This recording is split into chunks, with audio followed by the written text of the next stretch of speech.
Byzantium by Paul Castanellis.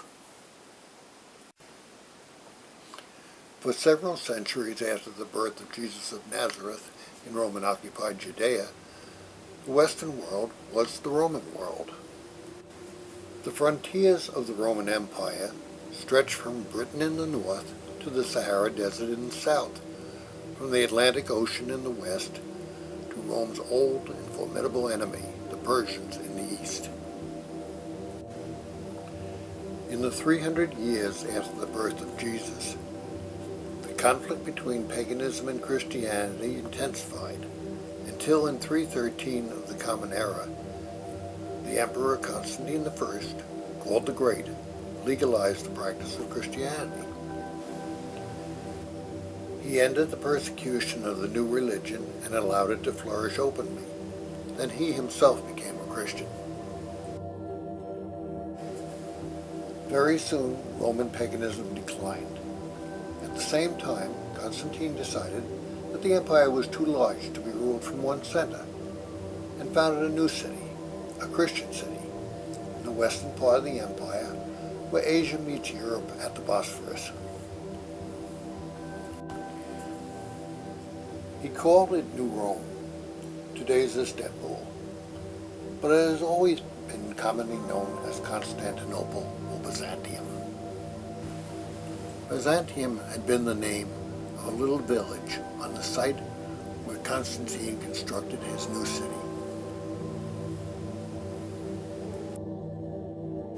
The common language of the Roman Empire in its eastern half had always been Greek rather than the Romans' Latin, and soon Greek became the official language of that part of the empire ruled from Byzantium. Little by little, the two halves of the Roman Empire drew apart.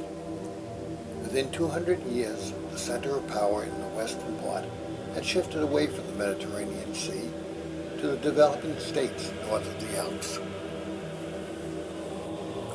In the east, however, Constantinople and the empire flourished.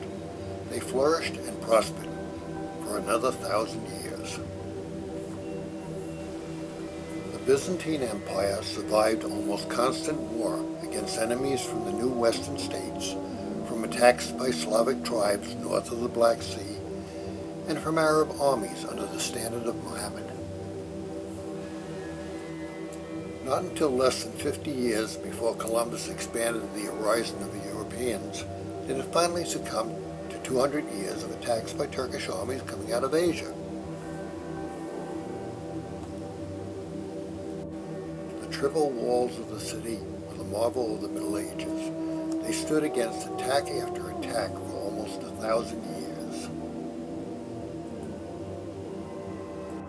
The later Roman or Byzantine Empire was far and away the highest civilization of the European and Western Asiatic world throughout the Middle Ages. Its only competitors in cultural achievements were far-off China and the Islamic states, which had themselves founded their architecture on Byzantine designs, and much of their science and philosophy on Greek learning, which had been passed on by Byzantium.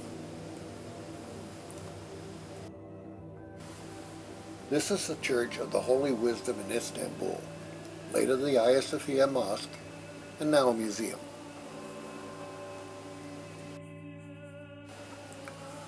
Always, the strength of Byzantium was its mighty armies of heavily armored cavalrymen, and the use of Greek fire, a combustible mixture which burned even on water, and many times preserved Constantinople and the empire when they were attacked.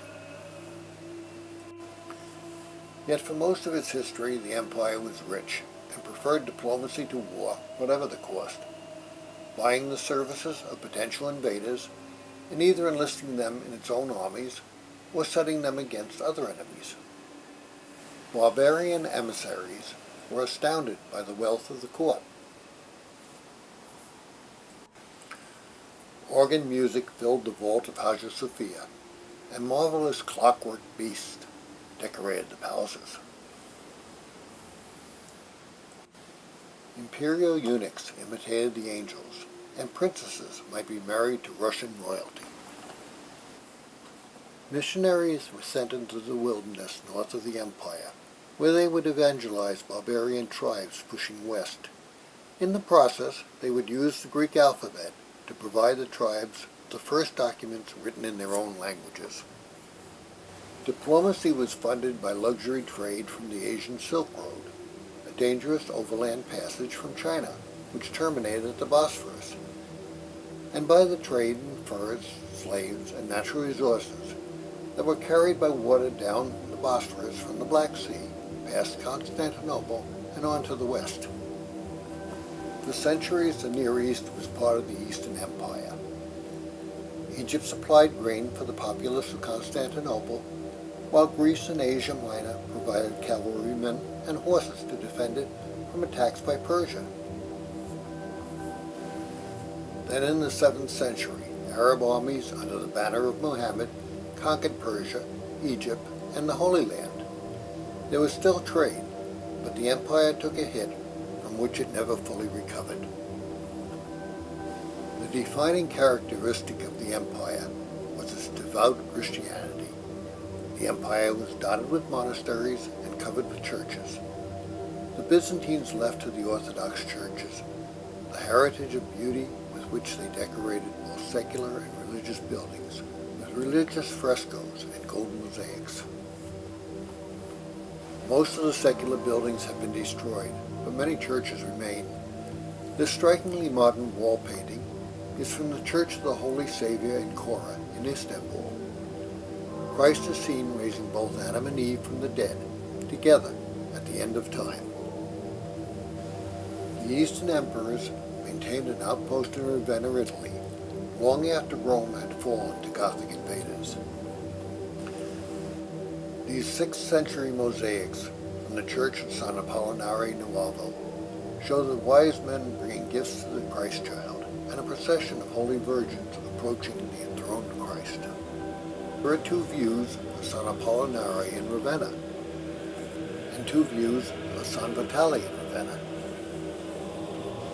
Despite the Roman heritage of the early Byzantine state, its culture was as largely Greek and Asiatic. Many Christians, the representative painting and sculpture of God and the saints, were suspect. This led to a period in the 7th century when only the cross could be displayed. In this iconoclastic period, much early Christian art was destroyed. Eventually, images of Christ and the saints were permitted again, but sculpture in the round was forbidden. Purely religious paintings and mosaics took on the abstract, two-dimensional quality that is associated with icons. Icons could be a spiritual bond between heaven and earth, but they were not to be worshipped as idols. In these icons, the Virgin Mary is seen as the Christ-bearer. One emphasizes Christ's divinity, the other the humanity of both mother and child.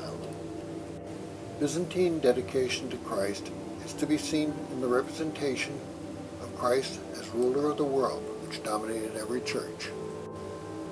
These images are from the Hagia Sophia Cathedral in Istanbul.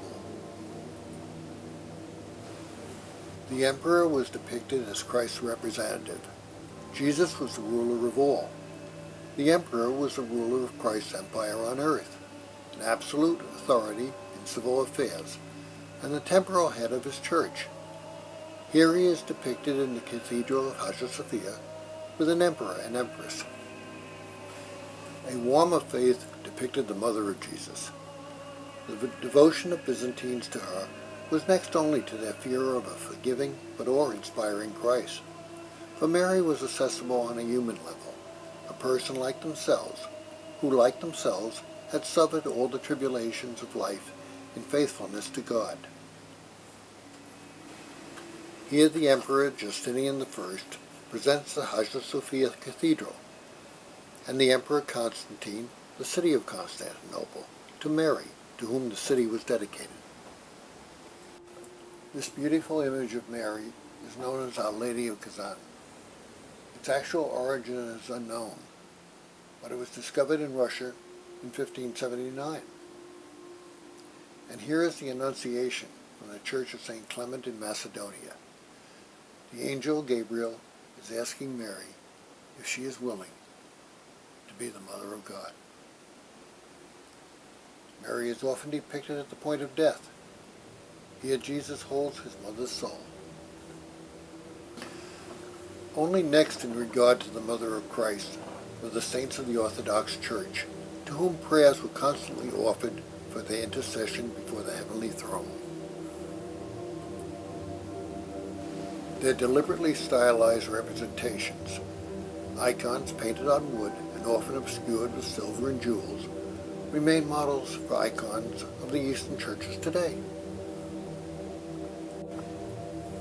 Here is an icon depicting St. Michael the Archangel from the St. Catherine Monastery in the Sinai, and another showing St. George from the Christian and Byzantine Museum in Athens.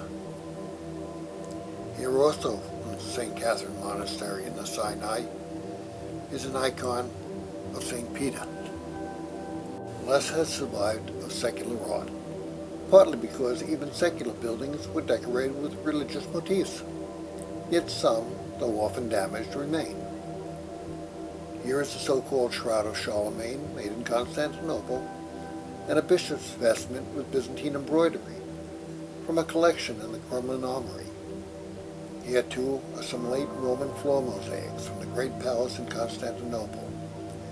These images maintain the Roman tradition of realism in art. The greatest rulers after Constantine in Byzantium's early centuries were the Emperor Justinian and his wife Theodora. It was to Belisarius, one of his generals, that Justinian owed the reconquest of much of the Roman Empire in the early 6th century and its defense against Persia. Belisarius, though little known in the West, was certainly one of the world's greatest generals, and also one of its most honorable. He refused to betray Justinian and take the crown himself. He was also deeply devoted to his wife Antonina. In these Ravenna mosaics of Justinian and Theodora, Belisarius stands next to the emperor and Antonina next to the empress. Although the empress was a very beautiful woman, she died of cancer, and her illness is clearly captured in these glass tiles.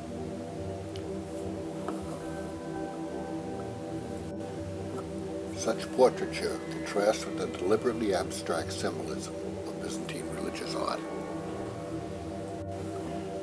It is to Justinian that the world owes the codification of Roman law and also the construction of Hagia Sophia, one of the most impressive buildings in the world.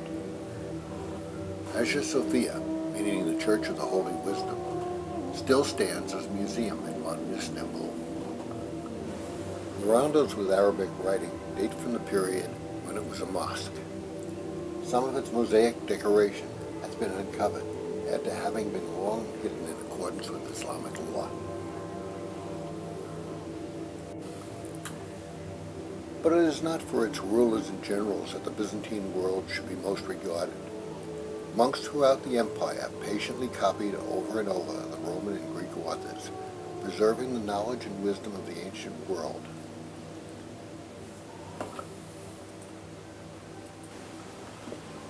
Much of this knowledge was passed to Western Europe by way of Islamic scholars, who received it from monastic libraries in the Holy Land and carried it through North Africa to Spain.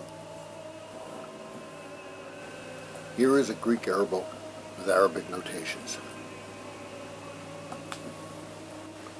Much of the art in Constantinople and the Asian parts of the empire has been lost, though not all. Much still remains in modern Greece, the Balkan countries, Russia, and elsewhere. Here is a monastery church in Greece, and Romania's lovely Putna Monastery, built just as the Ottoman Turks were conquering Byzantium itself. And here is a Byzantine fortress on the island of Crete, and a mosaic floor from Mount Nebo in Jordan. In Sicily, the 12th century Montreal Cathedral successfully combined Eastern Orthodox and Western Catholic architectural styles, even while the two churches were drawing apart.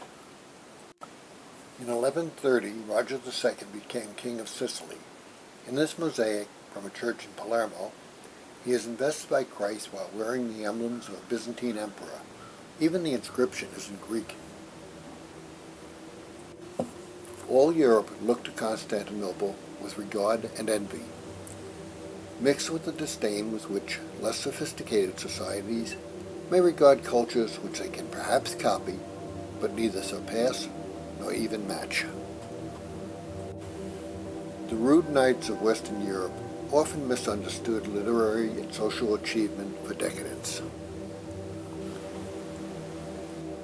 These are modern representations of a Byzantine empress with a retinue, an army officer with a high official, and also a domestic scene. The Western Knights of the First Crusade were welcomed by Byzantium until it became clear that they intended to retake for themselves the Holy Land, which Byzantium had lost to Arab armies. Thereafter, relations continued to deteriorate. There was a split between the Eastern and Western churches, which had for a long time been drifting apart. In 1204, Knights of the Fourth Crusade, sometimes called the Robber Crusade, deviated from their mission to the Holy Land and seized Constantinople. For 57 years it was occupied by foreign forces until freed by the Emperor Michael VIII. Much was destroyed during the occupation. Much else was stolen and taken to Italy and other parts of Western Europe. San Marco in Venice is perhaps the finest example of Byzantine art and architecture after Hagia Sophia. But not only did the Venetians closely copy Byzantine models in its construction, many works of art, including these ancient Greek horses, were moved there. The city and the empire could not completely recover. Byzantium's power had depended upon controlling trade through and across the Bosphorus. But now for defense, the weakened empire increasingly had to bestow trade concessions on the emerging Italian city-states. Turkish sultans who had displaced Arab emirs conquered the provinces from which Byzantium recruited troops. By the 15th century, most of the empire outside Constantinople and the Peloponnese in Greece had been occupied. Western Europe tried too late to organize a relief expedition, but each Western state looked first to its own advantage. The army of Mehmed II carried small ships overland and launched them into the city's principal harbor, the Golden Horn, behind the warships of the defenders. Even with the help of some troops from Genoa, who chose to remain defending a hopeless cause, the city could not be held. The city faced cannon fire, which eventually brought down a part of the Great Walls. Constantine XI, Palaeologus, the last Roman emperor, fell in the breach defending the city against the assault. The date was May 29, 1453, just 39 years before Columbus ventured to America, and 1123 years after the city's founding. Yet a fine example of what a Byzantine city looked like still exists. Near Sparta in Greece, the city of Mistra was deserted intact after the conquest. On the Peloponnese, the fortress of Monemvasia towers like a Gibraltar. However, the truest heritage of Byzantium are the monasteries, the ceremony, and the decor investments of the Eastern Orthodox churches, a living reminder of the thousand-year empire of Constantine's New Rome. This is a monastery on a promontory in Mataura, Greece, and a Russian Orthodox church in Saldavia, Alaska. Castanelis has placed extended excerpts from his fictionalized biographies of the unfortunate Emperor Constantine VI and of Antonina, the liberated wife of Belisarius, on his website, apuleiusbooks.com. along with a lot of other fun things.